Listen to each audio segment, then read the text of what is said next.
Hello and welcome to my YouTube channel RPN Sharma. Myself Nitin Kumar.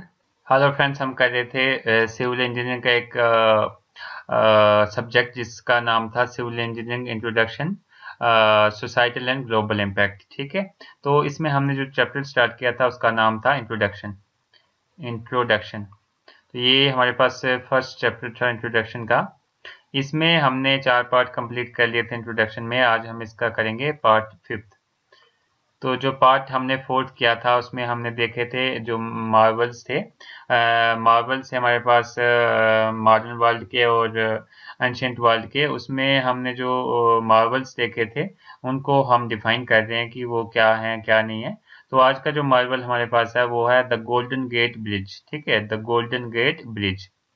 इसकी अगर हम बात करें इसमें क्या है क्या नहीं है, तो आप इसको गूगल पे सर्च कर सकते हैं। आपको वहाँ पे इमेज मिल जाएगी, इसकी पिक्चर मिल जाएगी, ताकि आपको इजीली समझ आ सके कि गोल्डन गेट ब्रिज क्या था। ठीक है, तो हम इसको देख लेते हैं। More than 60 years after it's completion. ठीक है, तो 60 ईयर्स या 60 ईयर्स के बाद जब ये ब्रिज कंप्लीट हुआ, उसके 60 ईयर्स के बाद क्या हुआ? The Golden Gate Bridge remains the world's tallest suspension bridge. ठीक है, तो ये जो है गोल्डन गेट ब्रिज क्या है? वर्ल्ड का टॉलेस्ट सस्पेंशन ब्रिज है। ठीक है, अगर हम बात करें तो ये वर्ल्ड का टॉलेस्ट सस्पेंशन ब्रिज है, गोल्डन गेट ब्रिज। ठीक है, hanging from two 746 feet high towers.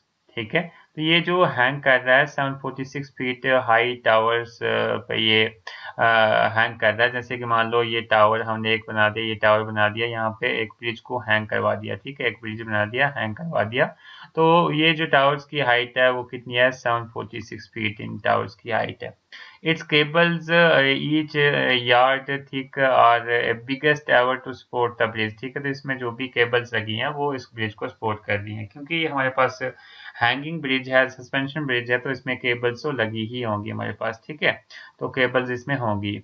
In fact the Golden Gate Bridge contains enough cable to encircle the earth 3 times। ठीक है, अर्थ 3 times। Okay. To leap across the mouth of an ocean harbor, sometimes never before accomplished, civil engineers planted one pier in the open sea। ठीक है, one pier civil engineers ने open sea में अपना plan किया हुआ। क्यों plan किया वो हम देखेंगे। 1000 फीट फ्रॉम द शोर। ठीक है, 1000 फीट शोर से उसकी जो लेंथ है। Construction crude braved biting cold 7 metre per hour gust. ठीक है, इसको अगर 70 मीटर पर आवर जो भी विंड स्पीड वगैरह जो भी आती है तो उससे इसको कोई फर्क नहीं पड़ेगा। एंड डीजलिंग heights to complete the bridge in only 4 years. तो ये जो ब्रिज कंप्लीट हुआ है ओनली 4 ईयर्स में ये कंप्लीट हुआ है। ठीक है, कंप्लीट हुआ है किसमें? ओनली 4 ईयर्स में। The bridge combines engineering strength and beauty. तो ये ब्रिज जो है कंबाइन करता है इंजीनियरिंग स्ट्रेंथ को एंड ब्यूटी को। तो मतलब देखने में भी अच्छा है और इसमें जो स्ट्रेंथ है वो भी अच्छी है।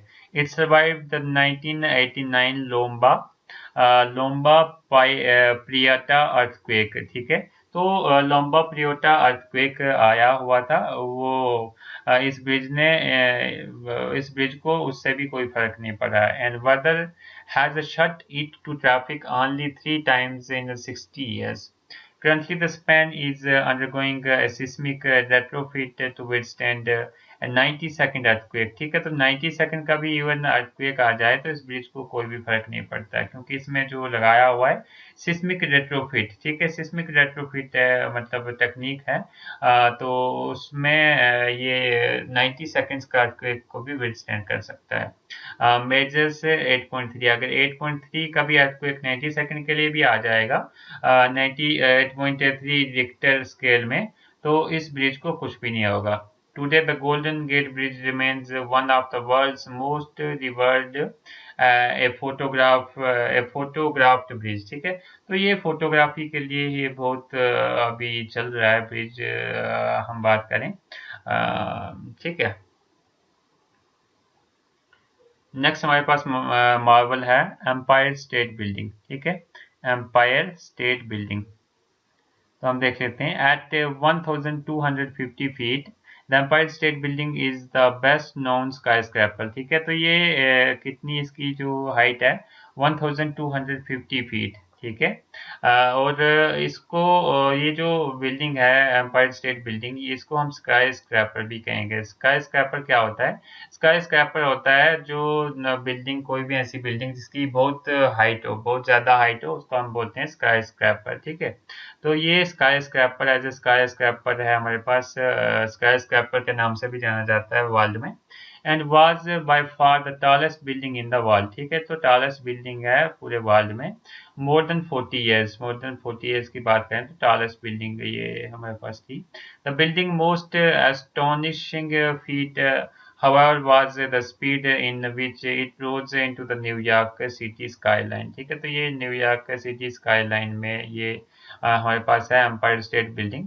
Construction was completed in only 1 year, तो ओनली 1 ईयर 45 डेज में इसकी कंस्ट्रक्शन हो गई थी, इसकी स्काई स्क्रैपर की। तो आप सोच सकते हैं कि 1 ईयर 45 डेज में किसी भी बिल्डिंग, इवन की 1 और 2 स्टोरी बिल्डिंग को भी खड़ा करना हो तो बहुत मुश्किल हो जाता है, लेकिन ये जो है स्काई स्क्रैपर 1250 फीट का स्काई स्क्रैपर बनाया हुआ है 1 साल 45 दिन में। ठीक है, विदाउट रिक्वायरिंग ओवर टाइम। ठीक है, कोई भी इसको ओवर टाइम नहीं लगा है, पूरे 1 साल 45 दिन में ही ये बिल्डिंग बनी हुई है। ठीक है, iron workers set torrid pace riveting of 58,000 ton frame together. ठीक है, तो 58 टन फ्रेम जो है उन्होंने क्या किया है, टुगेदर एक साथ उन्होंने वो तैयार किया हुआ है इन 23 वीक्स ओनली। ठीक है, while just below them masons finished the exterior in 8 months. ठीक है, तो जो भी मैसन्स है उनने एक्सटीरियर को कितने टाइम पे बनाया हुआ है, जस्ट 8 मंथ्स में उन्होंने पूरे एक्सटीरियर को तैयार किया है। एंड प्लम्बर्स, जो भी प्लम्बर्स है उन्होंने 51 माइल्स पाइप जो है वो लेड की है। प्लम्बर्स ने 51 माइल्स पाइप लेड की हैं। उसके बाद हम बात करें इलेक्ट्रीशियंस की, तो उन्होंने 17 माइल फीट टेलीफोनिक वायर उसमें बिछाई हुई है। ठीक है, the building was so well engineered that is was easily repaired after a bomber crashed into 1945। ठीक है, तो ये ऐसे बनाई गई थी कि जो भी 1945 में जो भी ब्लास्ट हुआ, जो भी क्रैश हुआ, तो बम्बर क्रैश हुआ, तो ये इजीली रिपेयर हो गई थी। ठीक है, the precise choreography of the operation revolutionized the tall building construction industry.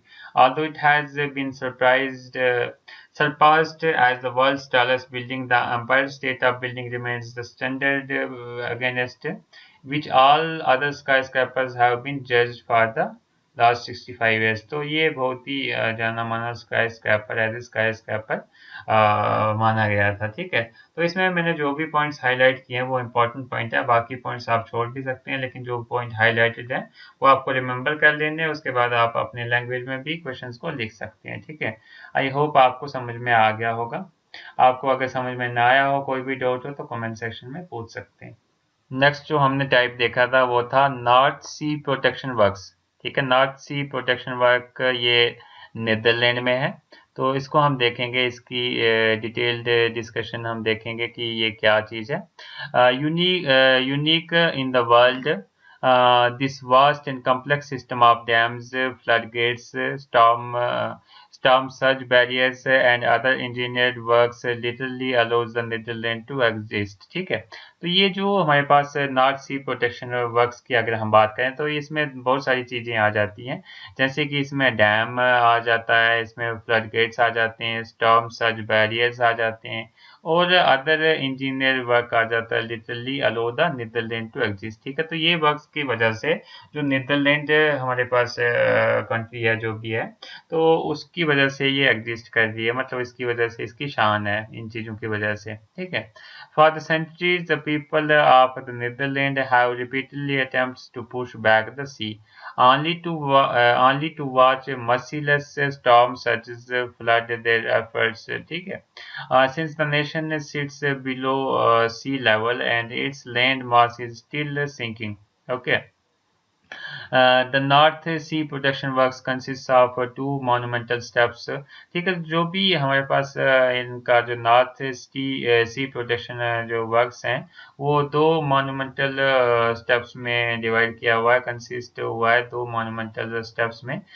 Dutch took to the win their struggle to hold back the sea. Step one, इसमें दो स्टेप्स हैं। स्टेप वन की अगर हम बात करें तो इसमें है 90 mile long enclosure dam. 90 mile long enclosure dam, ठीक है, जो बिल्ट हुआ बिटवीन 1927 एंड 1932 में। ठीक है, the immense dike 100 yard thick at the waterline collars and neck of the estuary, once known as the Juderizzi। ठीक है, तो स्टेप सेकंड की अगर हम बात करें तो वो हमारे पास है delta projection to control the delta projection to control the treacherous area where the mouths of the Meuse and Rhine rivers break into a delta. The crowning touch was the eastern shelled barrier, a 2-mile barrier of tall gates slung between massive concrete piers. The gates fall only when storm waters threaten.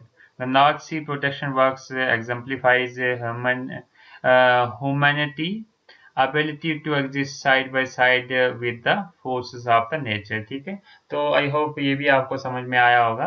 तो इसमें कुछ बीच बीच में थोड़े से मुश्किल words भी हैं, तो ये डैम्स के रिलेटेड वर्ड्स हैं, मुश्किल वर्ड्स हैं, तो ये आपको देखने की इतनी ज़रूरत नहीं है। जो भी मैंने पॉइंट हाईलाइट किए हैं वो पॉइंट्स आपको देखने इंपॉर्टेंट हैं। फिर भी आपको अगर कोई डाउट हो तो आप कमेंट सेक्शन में पूछ सकते हैं, और उसके बाद आप गूगल पे जाके ये जो नाम है मेन मेन नाम आप सर्च कर सकते हो, वहाँ पे पिक्चर्स देख सकते हो, आपको और भी क्लियर होता जाएगा कि इसमें हमें क्या करना है। ओके, आई होप आपको समझ में आया होगा। Thank you. If you like the videos then like, comment, share and subscribe my YouTube channel.